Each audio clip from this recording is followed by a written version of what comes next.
hoard. When Eric Law's metal detector beeped, he thought he had simply found his friend's lost hammer. Instead, he had discovered the find of a lifetime. He had unearthed silver spoons, gold jewelry, and many gold and silver coins. After he had filled 2 bags, he realized that the treasure should be excavated by experts, and he reported the find to a city council. The next day, archaeologists hurried to the area.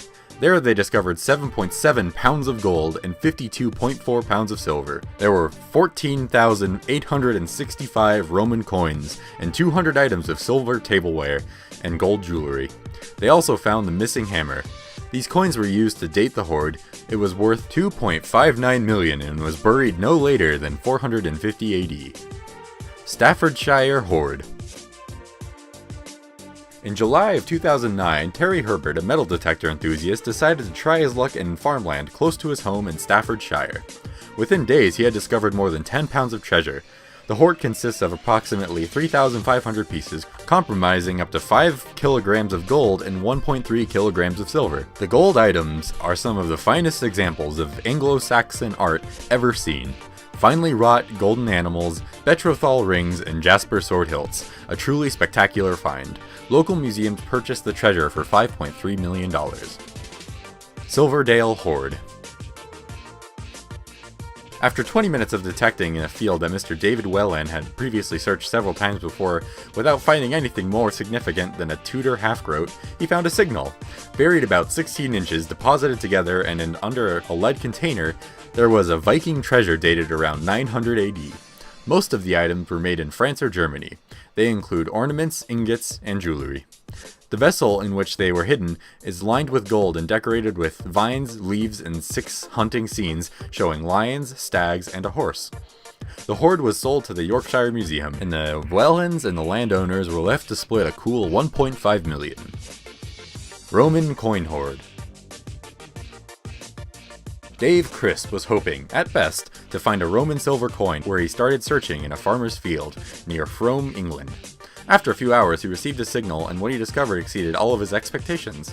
That signal turned out to be one of the largest coin hoards ever found. It was a collection of 52,503 Roman coins amounting to an astounding $1 million in value. The coins were contained in a ceramic pot 45 centimeters in diameter. Most of them are made from debased silver or bronze and date from 253 to 305 AD. Sterling Torques.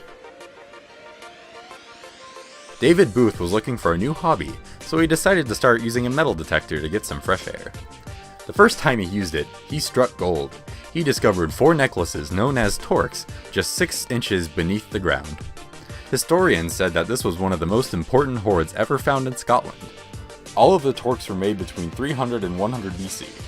There were multiple styles represented in the find. 2 of the torques were designed in the local Scottish style. One was fashioned in a French style, and one was created in a Mediterranean style.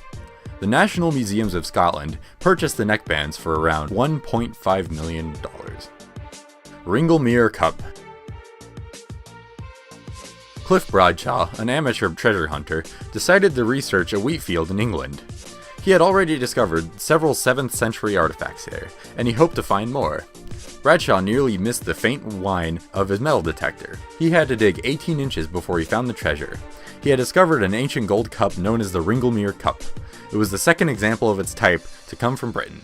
The first one was discovered in 1837. The cup was purchased from Mr. Bradshaw by the British Museum for $520,000.